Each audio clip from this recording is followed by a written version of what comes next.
Rocket can't possibly carry games because he doesn't have a team-saving support ultimate and he doesn't do any damage. These are the most misunderstood common complaints and arguments on Rocket and why he can't carry games. And I'm going to tell you they're absolutely false. Yes, those things are correct in a sense, but I'm going to explain exactly why Rocket carries games and creates so much value for a team, even if you don't land the MVP and even if the score screen looks something like, I don't know, 0 deaths, 300 damage, 48 assists. How did you possibly carry the game? Well, we're going to talk about this in detail today. I just did a Rocket guide, but I really wanted to stress these points a little bit more, so I'm making a separate video for it. So the first reason why Rocket carries games is, one, he has the best mobility out of every support character in the game, and also a really, really small hitbox. What does this mean for Rocket? This means that Rocket is insanely hard to lock down, which transitions into you staying alive for basically the entire match and contributing consistent healing over the course of the whole game. If you don't already know,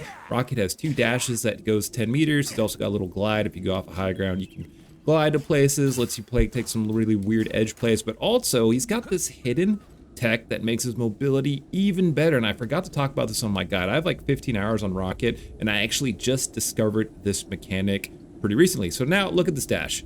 We go 10 meters. This is how far we get with one of our dashes. Now, he has a wall crawl ability, which lets you run really fast, and if you master this, this adds to his already insane mobility. So we have a character with insane mobility. He's really hard to lock down, a really small hitbox, but not only does he have a really fast wall crawl, 2 dashes, a glide, if you dash while you are in your wall crawl, you get double the distance in the same amount of time. So we already discussed, look, we dash, and we get to about right here. Actually, we'll start right here at the end of this box. We'll dash, we get to about right here. So now what happens if we dash in a wall crawl? Well, we go wall crawl and then we dash. Look at how much more distance we got. You tell me a character in the game who can catch up to Rocky who just did that on you, and I'm gonna tell you no. And you get 2 of those. You can literally do it once, dash up into the air, go shoot an Iron Man, gets rid of somebody who's causing a lot of business. This opens up so much mobility options for Rocket. It's insane. He is the hardest support character to lock down in the entire game, especially when you start using this ability and mastering it. So that's the first reason why Rocket creates a lot of value, because you are simply a pain in the ass to kill and you don't die. You don't die, which means you're alive and you're consistently healing your team for the whole game.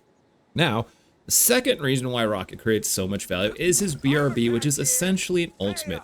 So if you know how team fights go, usually it comes down to 6v6. Somebody gets picked, and then one team has 6 players while the other team only has 5 players. And usually the 6-man team will take that initiative and they'll go in, and it's a game of numbers, guys. 6v5. The team of 6 will most always win. Now, Rocket gets this BRB on a 45-second cooldown, which basically helps to carry in context, because you're always going to have a potato or a teammate who gets caught out of position and just dies randomly, and then you'll just lose the whole team fight because you're a man down. Having a BRB in a really smart place, you don't want it out in the open, but having it undercover really close to your teammates so they don't have to go all the way back to spawn. Your teammate has to respawn and they have to walk back to the team. That's a lot of time lost. That's a lot of value left. Rocket gives your team a shit ton of second chances in a match to come back to the team fight, especially if someone gets picked off early. It also enables your teammates to trade, like if a DPS wants to go deep dive a support and they get to support but they die in the process, it doesn't matter because they're back already with the revive, and you've generated insane value and carry potential just by having this chess piece on the board, which is a free revive. This saves you from so many snowball fights, helps you put on a lot of pressure just by having a free respawn really close to your team. Also, it generates armor packs and jump packs for your whole team, another added bonus. So now the third reason why Rocket really carries is because, one, you don't die, which means you basically get to spam out consistent healing. And now the healing radius on these is very forgiving. It only has to be within 5 meters of someone. The balls will slow down and they ricochet like 10 times, so you can get creative with your healing angles. And this is another reason why Rocket really carries and is a lot better than other supports, because we've all played as like a support role and we've had a dumbass diver on our team, like a Spider-Man or like a Venom or somebody going just way too deep, and then they say GG, no heals. Well, let's say they're over here where these bots are at, you know? Of course, they're taking a weird off angle. Like if you ever cut a corner or go into a tunnel where your teammate has no line of sight on you, you're probably gonna die, and it's probably bad positioning, because then you're forcing your healer to come up and like, oh, the whole enemy team's here and I'm coming up trying to heal you, and then the support gets killed too, just trying to save someone who's caught out of position. Rocket is literally the only support in the game who can heal people out of position at really bad angles. So let's take those bots right there. Let's see, I got this wall here.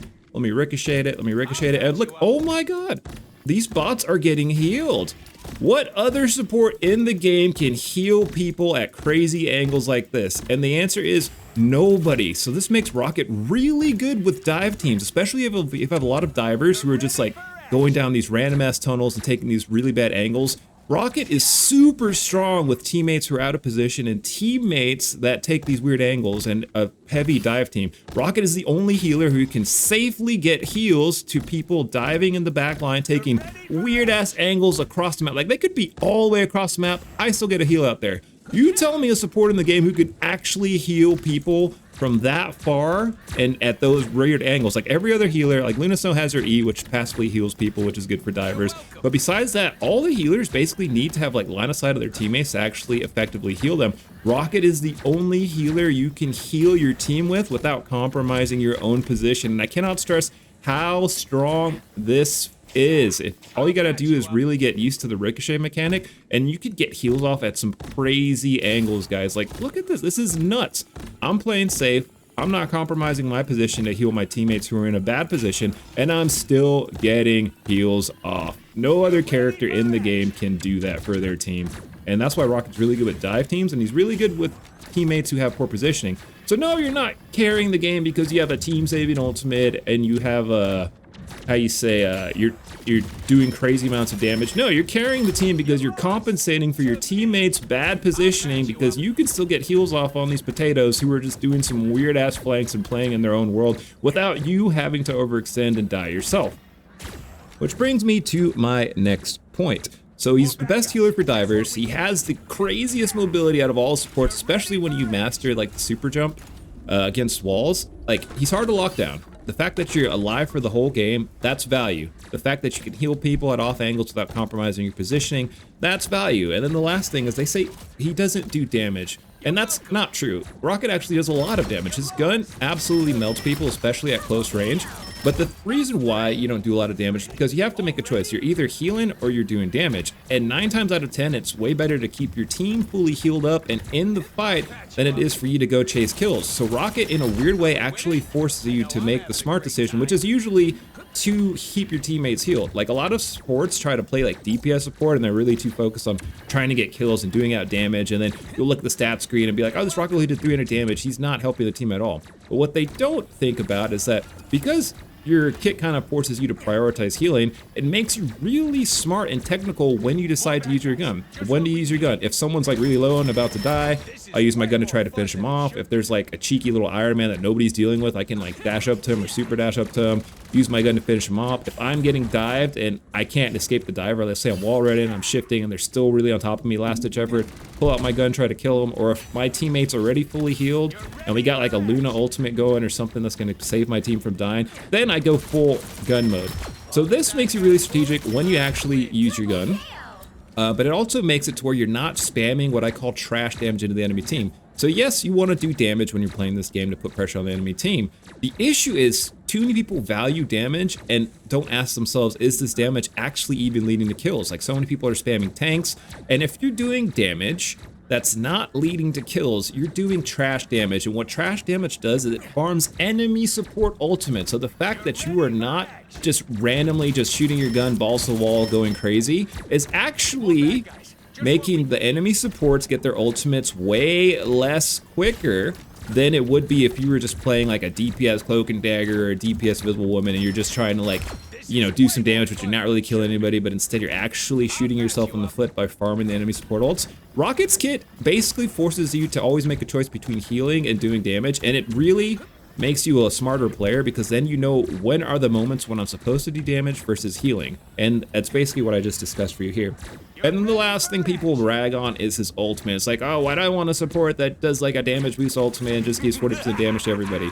Well, this actually is going to come down to your team composition, your DPS, but if you're playing with a smart team, they're probably going to go Punisher if you're going Rocket because they get the infinite ammo overload. But did you know the damage boost from this ability allows a lot of DPS characters to actually shred through enemy support ultimates? Like, say Punisher, for example. If Punisher's in his ult and you have your ult going at the same time, if they have a Luna Snow, if they have Invisible Woman, usually they're unkillable when those ults are going, but Punisher literally melts through them even with the ult going. So in a weird way, you can think of your ultimate as the counter to some support ultimates, although it does take a little bit of extra work because you do have to have a DPS who can actually dish out crazy amounts of DPS with it. The first example that comes to mind is Punisher with his ult. But it's kind of like a support ult. And yeah, you don't get the game-changing, team-saving support ult, but you get the free revives, which I said, it helps diminish trickling, keeping your teammates in the fight. You can provide consistent healing at off angles and consistent healing throughout the whole game because you just frankly never die with the mobility on this kit. So that's basically it for today's video, guys. Rocket ran over. These are the reasons why Rocket creates so much value, even though the stat screen will never show it. Okay, guys, go out, enjoy some Rocket.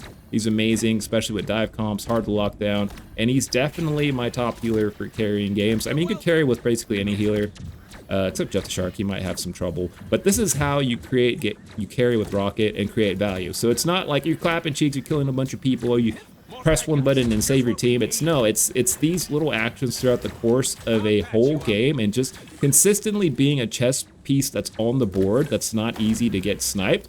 That is where the value comes in. The fact that you're alive, that you're healing your teammates through the entire match, the fact that you're giving teammates free respawns, especially if they fuck up and have poor positioning, that's the value that Rocket creates in a game. And it's not really obvious when you look at a stat screen. All right. Have an amazing day, guys. If you enjoyed this video, please consider leaving a like, subscribe to the channel for more videos. I'll see you on the next one. I'm editing a Thor guide as we speak, so that should be dropping here pretty soon. Have an amazing day. Don't forget to smile. See you guys later. Bye.